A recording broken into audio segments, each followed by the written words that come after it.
여러분, 주님은요 그 약속된 미래를 알고 계시기 때문에 지금 안절부절하지 않았어요. 우리 나사로가 죽으면 어떻게 하나 아니에요. 주님은 평안하셨습니다.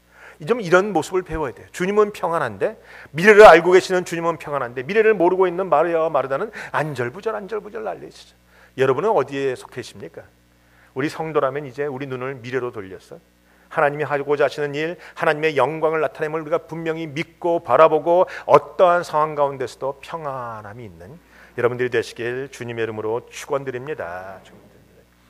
오늘 친구 나사로가 잠들었다고 찾아갑니다. 그랬더니 내가 깨우러 가겠다. 그랬더니 제자들이 잠자는 거면 낫겠나이다 그랬어요. 못 알아듣다는 것이죠. 그랬더니 예수님이 또 말씀하십니다. 그래, 그는 죽었다라고 말씀해요. 이게 소통이 잘 일어나지 않아요. 제자와 스승 사이에 왜 소통이 일어나지 않습니까? 왜 예수님과 우리 사이에 소통이 일어나지 않습니까? 왜 우리가 말씀을 보아도 소통이 되지 않습니까? 왜 말씀이 이해가 되지 않고 말씀이 믿어지지 않고 말씀이 내 삶 속에 완전하게 자리 잡지 않느냐 말이에요. 왜 불통의 시대가 우리 가운데 자꾸 전개가 됩니까? 이유가 무엇입니까? 소통이 되지 않는 이유를 보면 몇 가지로 우리가 표현될 수 있을 것 같아요. 예수님과 제자 사이에 혹은 예수님과 우리 사이에 소통이 일어나지 않는 이유는 첫 번째로 관심사가 달라서 그래요. 제자들은요, 제자들의 관심은 예수님이 왕으로 오셔서 정치적인 왕으로 모든 걸 다 치우고 모든 것을 다 정리하고 내가 왕 옆에서 크게 떵떵거리고 살 것을 바라봤기 때문에 주님과 소통이 일어나지 않았어요. 여러분도 지금 예수님과 사이에 소통이 일어나지 않는 이유는 예수님의 관심과 여러분의 관심이 다르기 때문에, 내 관심은 건강에 있고 내 관심은 잘 사는 데 있고 내 관심은 형통함에 있는데 주님의 관심은 십자가에 있고 주님의 관심은 복음에 있고 주님의 관심은 희생하는 데 있단 말이죠. 여러분, 복에 관한 이야기도 다릅니다. 우리가 복을 뭐라고 얘기합니까? happiness? 그렇게 얘기하지 않죠. 복에 관해서는 우리가 blessing이라고 얘기해요. blessing이라는 단어의 뜻이 어디서부터 왔습니까? 원어원은 bleed에서 왔어요. 피 흘리다라는 것이죠. 주님이 생각하는 블레싱은 피 흘리는 것인데 우리가 생각하는 블레싱은 피를 흘리긴 왜 흘려? 잔뜩 주워 먹어야지. 이게 우리가 생각하는 차이가 났다는 것이죠.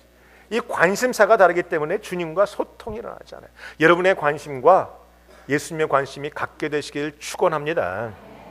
두 번째는요, 자기 경험에만 집착하고 있기 때문에 그래요. 여러분, 제자들이요, 병이 낫는 것은 봤어요. 그런데 죽은 자가 살아나는 것은 본 적이 없어요. 그렇기 때문에 주님이 지금 안 가시는 문제에 대해서 이해가 안 되는 것이죠. 아니, 죽은 자에게 찾아가서 뭐 하시겠는가? 그것도 이해가 안 돼요. 내 경험 가운데 딱 갇혀있기 때문에 내 경험 밖에 있는 것은 전혀 믿어지지도 않고 이해도 안 되고 내가 아멘 소리도 안 나와요. 그렇기 때문에 소통이 일어나지 않는 거예요. 여러분의 경험이 있는 거 알고 있습니다. 근데 여러분, 믿음에 있어서 가장 방해받는 것이 여러분의 경험이에요. 여러분이 손을 얹었는데 병이 낫던 기적을 일으켰던 경험이 없다면 손을 얹고 병자를 놓고 기도하는데 가장 큰 걸림돌이 생겨요. 하나님께서 하늘에서 까마귀 새끼를 동원해서 나를 공급하셨던 그 경험이 없다면 여러분, 그 문제에 있어서 무엇인가 모자랄 때 여호와 이레 하나님의 이름을 부를 수 없어요. 우리 사람은 자기 경험 속에 꽉 갇혀갖고 하나님을 경험하지 못하게 하는 그런 일들이 자꾸 존재한다는 것이죠. 자기의 경험을 벗어나야 주님과 소통이 생깁니다. 성경을 읽을 때 성경이 왜 막 들어오는가? 내 경험, 내 것을 다 끄집어내리고 다 재워놓고 다 버려야 성경에 있는 말씀이 살아 움직이고 성경에 있는 말씀이 내 안에 들어온다라는 것이. 또한 주님과 소통하기 위해서는요, 좀 듣고자 하는 마음이 있어야 돼요. 알고자 하는 마음이 있어야 됩니다. 제자들은요, 주님과 3년을 다녔지만 주님의 말씀을 제대로 듣지 않았어요. 주님이 계속해서 나는 죽을 거다, 십자가 질 거다, 그러나 부활한다, 주님이 계속 말씀하셔도 아무도 듣고자 하는 사람이 없었고 알아듣지도 못했어요. 또한 주님이 말씀하시는데 알고자 하는 마음도 없어서 그저 자기의 원하는 것들만 많았어요. 주님이 죽었다가 살아나셔도 그 부활의 사도행전에 가면 하나님의 나라를 회복하심이 이때니까, 다시 말하면 이제 주님이 드디어 왕 되시는 겁니까? 여전히 동문서답하고 있는 그런 문제들이 우리가 보인다는 것이죠. 제가 목회 상담학을 공부할 때 목회 상담학에서 대화법을 공부해요. 대화법이라고 말하면 3대1, 3대1의 법칙이 있어요. 다시 말하면 3번 듣고 1번 말하는 거예요. 상대방의 이야기를 3번 듣고 내가 1번 얘기하고 3번 듣고 1번 얘기하고, 성경적인 언어로 바꾸면 속히 듣고 말하기는 더디하고 이겁니다. 근데 소통이 되지 않을 때 가만 보면 둘이 앉아갖고 각각 자기 얘기를 해요. 3번 듣고 1번 얘기해야 되는데 3번 말하고 1번 들어요. 그러면 소통이 일어나지 않죠. 이들은요 계속 주님의 말씀을 기울여 들어야 되는데 안 들어요. 자기 얘기만 자꾸 해요. 잠을 잔다. 잠을 자면 낫겠나이다. 뭐 죽으러 가자. 엉뚱한 얘기만 계속 하고 있다는 겁니다. 사랑하는 성도 여러분, 여러분의 귀가 온전하게 열리면 주님과 소통이 일어날 줄로 믿습니다. 그러면 관심사가 같아야 되고 경험에서 벗어나야 되고 내가 주님의 마음을 온전히 들을 수 있는 귀가 열리기 위해서는 어떤 것이 중요한 것인가? 소통이 일어나고 대화가 되는 방법이 뭔가? 그 답은 오로지 하나예요. 오직 성령님밖에 없습니다. 예수님과 3년 반을 떨어져 다녔던 제자들이 소통이 일어나지 않았는데 성령님이 임하시니까 소통이 일어났어요. 그들이 드디어 주님의 마음을 알기 시작하고 십자가 지기 시작하고 그들이 땅끝까지 복음 들고 나가기 시작하고 더 이상은 명예와 더 이상은 권력에는 관심이 없어지고 내가 죽음을 각오하고 십자가 지고 자기를 부인하고 피 흘리고 이게 다 성령님이 오시니까 가능한 것이죠. 여러분 주님과 소통되길 원하십니까? 그러면 성령 받으셔야 됩니다. 성령 충만함이 있어야 된다는 것이죠. 성령을 오해하지 마세요. 이것이 있어야 주님과 소통이 일어나요. 이거 없으면 소통이 일어나지 않아요. 성경에 보니까요 소통이 일어나지 않는 문제가 많아요. 니고데모 얘기를 아십니까? 예수님과 거듭남을 얘기했는데 아니 다 큰 사람이 어떻게 거듭날 수 있습니까? 소통이 일어나지 않았잖아요. 요한복음 4장에서 그 수가성 여인과 나누는 대화를 보셨어요. 물의 얘기를 하는데 그런 물이 어디 있느냐 나한테 먹여달라. 주님은 지금은 생수를 얘기하는데 엉뚱한 얘기를 하고 있잖아요. 다 성령 받지 않으면 성령 안에서 우리가 깨달음이 없으면 일어나지 않는다라는 것입니다. 여러분 가운데 오늘 성령님의 은혜가 가득 임해서 주님과 소통이 일어나시길 주님의 이름으로 축원드립니다. 오늘 성경을 보시면서 주님이 죽음에 관해서 어떻게 보시는가 그 관점을 잠깐 보길 원해요. 오늘 주님은 계속해서 나사로를 말할 때 잠잔다 그러셨습니다. 여러분 성도의 죽음은 죽음이 아니라 잠을 자는 것입니다. 이게 성경이 우리에게 말하고 있는 것이에요. 야이로의 딸도 여러분 주님께서 잠을 잔다라고 말씀하셨어요. 마태복음 9장에 나오죠. 스데반이 죽었을 때도 성경은 말하기를 스데반이 이 죄를 저희들에게 돌리지 마옵소서라고 말을 하고 잠을 자니라라고 되어 있습니다.